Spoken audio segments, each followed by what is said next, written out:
Donald Trump 5 दिनिया स्थगितादेश जारी करने पर पावर प्लांट उपरे 5 दिन पाई आक्रमण हब नाही।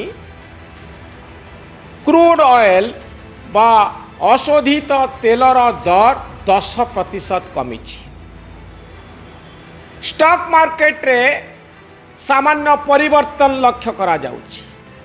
एइथिपाई ईरान कहूछि जे जो दर दाम बढ़ुतिला, तेलर दर हु बढ़ुतिला, ताकू टिके खसैबा पाई, ताकू टिके कमैबा पाई डोनाल्ड ट्रम्प एई भली एक घोषणा करिसंती के समय मागुचंती, बाइंग टाइम।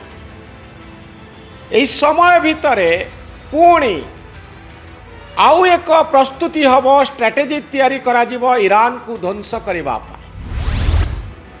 किंतु भितरे भितरे अमेरिका ए युद्ध बंद पाई निष्पत्ति नौछि कि अमेरिकार जनमत एबे डोनाल्ड ट्रम्प को विरुद्ध रे जाउछि।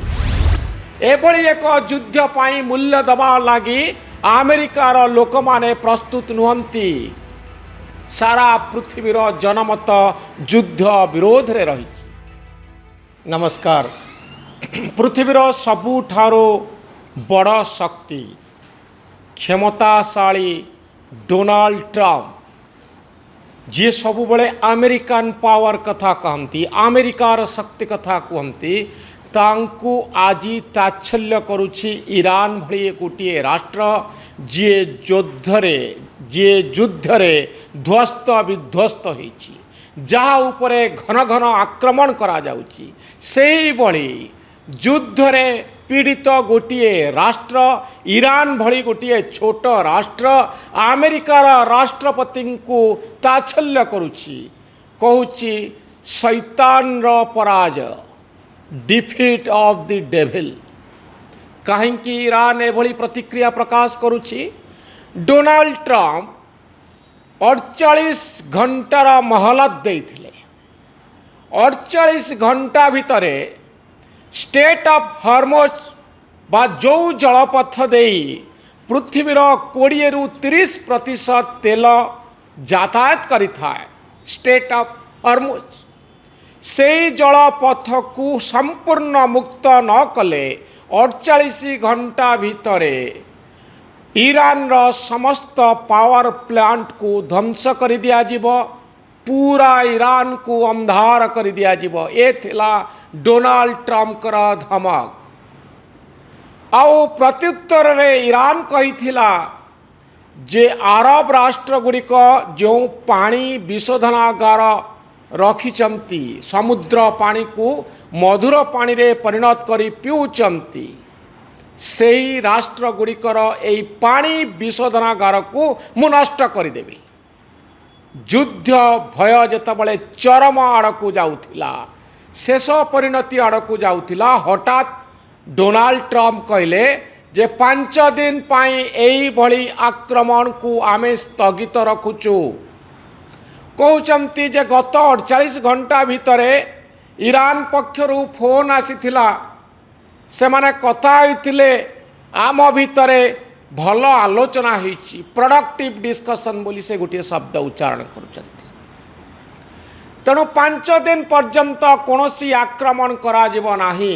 सारा विश्व टिके शांति रे निश्वास मारिला, कारण एभली एक भयंकर परिस्थिति एते वर्ष भितरे केबे देखा जाई नथिला।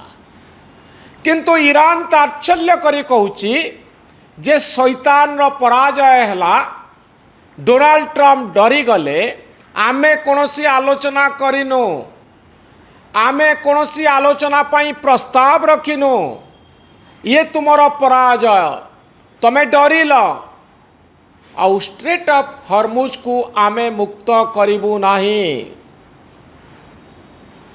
अमेरिका एभली ताच्छल्य सुनिबा पाई प्रस्तुत कि डोनाल्ड ट्रम्प एभली कथा को ग्रहण करिवे कि तांक अहंकार उपरे ए होउछि प्रचंड प्रहार। दर्शक बंधु, डोनाल्ड ट्रम्प कहीं 5 दिनिया आक्रमण पावर प्लांट उपरे स्थगित रखिले, यह पछरे कौन कारण रही? पृथ्वी रे हाहाकार सृष्टि होउछि। তেল দর বଢ଼ি বଢ଼ি চালিছি এবং এভଳି এক পরিস্থিতি সৃষ্টি হয়েছি যেতবে অর্থনীতি তলকু যাଉଛି মুদ্রাস্ফীতি বঢ়ুছি এবং এক ভয়ঙ্কর অর্থনৈতিক স্থিতি সারা পৃথিবীরে ଦେଖିବା ପାଇଁ ମିଳୁଛି। ଡୋନାଲ୍ଡ ଟ୍ରମ୍ପ 5 ଦିନିଆ ସ୍ଥଗିତାଦେଶ ଜାରି କରିବା ପରେ ପାୱାର ପ୍ଲାଣ୍ଟ ଉପରେ 5 ଦିନ ପାଇଁ ଆକ୍ରମଣ ହେବ ନାହିଁ। କ୍ରୁଡ୍ ଅଏଲ୍ ବା ଅଶୋଧିତ ତେଲର ଦର 10% କମିଛି। ଷ୍ଟକ୍ ମାର୍କେଟରେ ସାମାନ୍ୟ ପରିବର୍ତ୍ତନ ଲକ୍ଷ୍ୟ କରାଯାଉଛି। ଏଇଥିପାଇଁ ଇରାନ କହୁଛି ଯେ ଯେଉଁ ଦରଦାମ ବଢ଼ୁଥିଲା, ତେଲର ଦର ହୁ ହୁ ହୋଇ ବଢ଼ୁଥିଲା, ତାକୁ ଟିକେ ଖସେଇବା ପାଇଁ, ତାକୁ ଟିକେ କମେଇବା ପାଇଁ ଡୋନାଲ୍ଡ ଟ୍ରମ୍ପ ଏଇଭଳି ଏକ ଘୋଷଣା କରିଛନ୍ତି। ଟିକେ ସମୟ ମାଗୁଛନ୍ତି, ବାଇଂ ଟାଇମ୍। ଏହି ସମୟ ଭିତରେ ପୁଣି ଆଉ ଏକ ପ୍ରସ୍ତୁତି ହେବ, ଷ୍ଟ୍ରାଟେଜି ତିଆରି କରାଯିବ ଇରାନକୁ ଧ୍ୱଂସ କରିବା ପାଇଁ। କିନ୍ତୁ ଭିତରେ ଭିତରେ ଆମେରିକା ଏ ଯୁଦ୍ଧ ବନ୍ଦ ପାଇଁ ନିଷ୍ପତ୍ତି ନେଉଛି କି? ଆମେରିକାର ଜନମତ ଏବେ ଡୋନାଲ୍ଡ ଟ୍ରମ୍ପଙ୍କ ବିରୁଦ୍ଧରେ ଯାଉଛି। ଏଭଳି ଏକ ଯୁଦ୍ଧ ପାଇଁ ମୂଲ୍ୟ ଦେବା ଲାଗି ଆମେରିକାର ଲୋକମାନେ ପ୍ରସ୍ତୁତ ନୁହନ୍ତି। ସାରା ପୃଥିବୀର ଜନମତ ଯୁଦ୍ଧ ବିରୋଧରେ ରହିଛି। ଆପଣମାନେ ମଧ୍ୟ ଲକ୍ଷ୍ୟ କରୁଥିବେ, ଆପଣଙ୍କ ସହରରେ ଭୁବନେଶ୍ୱରରେ ମଧ୍ୟ ତେଲର ଅଭାବ ଦେଖିବା ପାଇଁ ମିଳୁଛି। ଅନେକ ଜାଗାରେ, ଅନେକ ପେଟ୍ରୋଲ ପମ୍ପରେ ଆପଣ ତେଲ ପାଇବେ ନାହିଁ। ମୁଁ କହୁନି ପୁରାପୁରି ତେଲ ମିଳୁନି ବୋଲି, କିନ୍ତୁ ସଙ୍କଟ ସୃଷ୍ଟି ହୋଇଛି। ଅନେକ ହୋଟେଲକୁ ଆପଣ ଯିବେ, ମେନୁ କମେଇ ଦିଆଯାଇଛି। ବୁଲା ଦୋକାନୀମାନେ ଯେଉଁମାନେ ରାସ୍ତା କଡ଼ରେ ଆଳୁଚପ ବରା ଛାଣୁଥିଲେ, ସେମାନେ ମଧ୍ୟ ତାଙ୍କ ଦୋକାନ ବନ୍ଦ କରିବା ପାଇଁ ବାଧ୍ୟ ହେଉଛନ୍ତି। ଆଳୁଚପ ବରାର ସାଇଜ୍ ମଧ୍ୟ କମିଗଲାଣି। ଆପଣ ଲକ୍ଷ୍ୟ କରନ୍ତୁ। ଆସ୍ତେ ଆସ୍ତେ ଯୁଦ୍ଧର ପ୍ରଭାବ ଅନୁଭୂତ ହେଉଛି। ଷ୍ଟ୍ରେଟ୍ ଅଫ୍ ହର୍ମୁଜ୍ ଯାହାକୁ ନେଇ ଏତେ ବଡ଼ ଗଣ୍ଡଗୋଳ ଚାଲିଛି, ତାହା ସମ୍ପୂର୍ଣ୍ଣ ମୁକ୍ତ ହେବାର ସମ୍ଭାବନା ନାହିଁ। ଇରାନ ଆଉ ଆମେରିକା ଟେବୁଲ ଉପରେ ବସି ଆଲୋଚନା କରିବେ, ତାର ମଧ୍ୟ କୌଣସି ସୂଚନା ଦେଖିବା ପାଇଁ ମିଳୁନାହିଁ। ଯେଉଁ ଆଲୋଚନା କଥା ଡୋନାଲ୍ଡ ଟ୍ରମ୍ପ କହୁଛନ୍ତି, ତାହା ଏକପାଖିଆ। ଏହା ମିଛ କଥା ବୋଲି ଇରାନ କହୁଛି। ଆଲୋଚନା ସେମିତି କିଛି ହେଇନାହିଁ। ଅଦ୍ଭୁତ ସର୍ତ୍ତ ସବୁ ରଖିବ ଇରାନ। ସର୍ତ୍ତ ଏମିତି ହେଇପାରେ, ଯେଉଁ ଧ୍ୱଂସ ଆମ ଭିତ୍ତିଭୂମି ଉପରେ ହେଇଛି, ତାର ପୁନର୍ନିର୍ମାଣର ଦାୟିତ୍ୱ ଇସ୍ରାଏଲ ଆଉ ଆମେରିକା ନିଅନ୍ତୁ। ତାହେଲେ ଯାଇ ଆମେ ଷ୍ଟ୍ରେଟ୍ ଅଫ୍ ହର୍ମୁଜକୁ ଛାଡ଼ିଦେବୁ। ସେଇ ଜଳପଥରେ ତେଲ ପୁଣି ଯିବ, କିନ୍ତୁ ଯେଉଁ ଧ୍ୱଂସ ହେଇଛି ତାର କମ୍ପେନସେସନ୍ ଦରକାର। ଏଭଳି ଏକ ଦାବି ଇରାନ କରିପାରେ। ଏବଂ ଆମେରିକା ଯୁଦ୍ଧ ସିନା ଆରମ୍ଭ କରିଦେଇଛି, ଯୁଦ୍ଧ କେମିତି ସରିବ ତାର ବାଟ ପାଉନାହିଁ। ଯେଉଁଥିପାଇଁ ଡୋନାଲ୍ଡ ଟ୍ରମ୍ପ ବହୁ ପ୍ରକାରର କଥା କହୁଛନ୍ତି। ଏବେ କହିବା ଆରମ୍ଭ କଲେଣି ଯେ ଆମେ ଆମର ଲକ୍ଷ୍ୟ ହାସଲ କରିସାରିଛୁ। ଆମେ ଇରାନର ମିଲିଟାରୀକୁ ସମ୍ପୂର୍ଣ୍ଣ ଧ୍ୱଂସ କରିଦେଇଛୁ। ଇରାନ ପାଖରେ ଆଉ ମିଜାଇଲ ନାହିଁ। ଆମେ ତାର ସାମରିକ କ୍ଷମତାକୁ ପୁରାପୁରି ନଷ୍ଟ କରିଦେଇଛୁ। କିନ୍ତୁ ଏହା ସତ୍ତ୍ୱେ ଇରାନ କେମିତି ତାଚ୍ଛଲ୍ୟ କରୁଛି?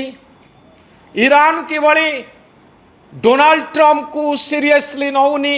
ଯଦି ସବୁକିଛି ଧ୍ୱଂସ ହୋଇଗଲାଣି, ଯଦି ଇରାନର ଶକ୍ତି କମିଗଲାଣି, ତାହେଲେ ସେ ଏବେ ବି କିଭଳି ଚ୍ୟାଲେଞ୍ଜ ଦେଉଛି, ତାହା ହେଉଛି ସବୁଠାରୁ ବଡ଼ ରହସ୍ୟ। ଦର୍ଶକ ବନ୍ଧୁ, ହୁଏତ ସାମରିକ ଶକ୍ତି ଇରାନର କମିଯାଇଛି। ବାରମ୍ବାର ବୋମା ମାଡ଼ ଭିତରେ ଇରାନ ଦୁର୍ବଳ ହୋଇଯାଇଛି।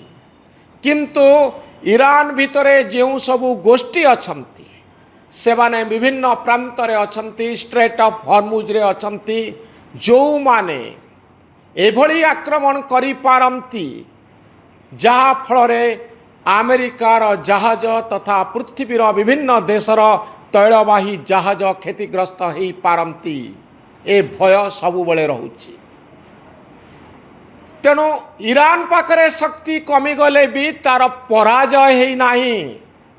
ईरान सरेंडर करी नाही। ईरान कहू नाही जे आमे हाथ ऊपर को टेकुचु, आपणक शर्त मानि नौचु, आपण आमको छाड़ी दियंतु। ये भेनेजुएला भली कथा नुहे जे आपण राष्ट्रपति को टेकी आनी निज देश रे विचार करिवे एवं पूरा देश को निज कंट्रोल को नहीं जिवे। ये होउची ईरान जोठी एक बड़ धरणर सामरिक शक्ति कोठी ना कोठी रही। आउ ये देश को कंट्रोल करवा एते सहज नुहे। डोनाल्ड ट्रंप आस्ते आस्ते बुझुचंती जे भेनेजुएला भली ईरान को जबत करवा एते सहज नुहे, जोथि पाई से विभिन्न प्रकार कथा कहउचंती।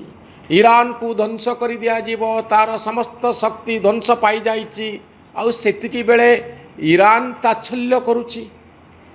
ये होउछि सबुठारु बड़ आश्चर्य दर्शक बंधु।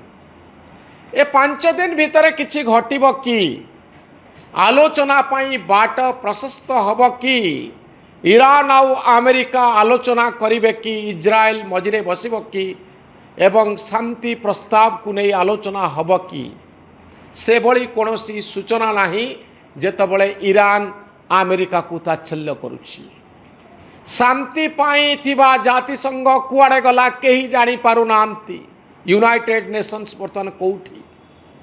पृथ्वीर कोनोसी देश से भली सीरियसली शांति प्रस्ताव आनी नांती। आलोचना आरंभ होई नाही। तेणु युद्ध बंद होई नाही। परिस्थिति सेमती रही, संकट टली नाही। दर्शक बंधु, 5 दिन भितर कौन होउची ता देखिबार कथा, किंतु गोटे कथा सत्य, युद्ध बंद हवा पाई से भली कोनोसी सीरियस अटेम्प्ट निया जाई नाही। आउ एबे भी युद्ध भयरे आमे समस्ते अच्छे। आउ डोनाल्ड ट्रंप को कथा को विश्वास करवा उचित नुहे। केतबले बुली पड़ी को कथा से कहिबे, केतबले पुराना कथा को भूली जिबे, केतबले युद्ध करिवे, केतबले शांतिर प्रस्ताव आनिबे। सेतबले आपण बुझी पारिबे नाही जे सबुठारु समृद्धशाली राष्ट्रर राष्ट्रपति एते विचलित होई पारंती, एते प्रलाप करी पारंती, एते द्वंद्वरे पकई पारंती। अपेक्षा करिबा एई 5 दिन को। प्रकृत रे ईरान कौन सरेंडर करिबो? डोनाल्ड ट्रंप कौन युद्ध बंद करिवे? ए प्रश्नर उत्तर पाई आमको किछि समय अपेक्षा करिबा पाई पड़िबो। दर्शक बंधु, ए वीडियोटी आपनको केमती लागिला मतामत रखिबे। आम चैनल न्यूज रूम को सब्सक्राइब करिवे। आम भली सांबादिक माननकु उत्साहित करिवे। धन्यवाद। नमस्कार।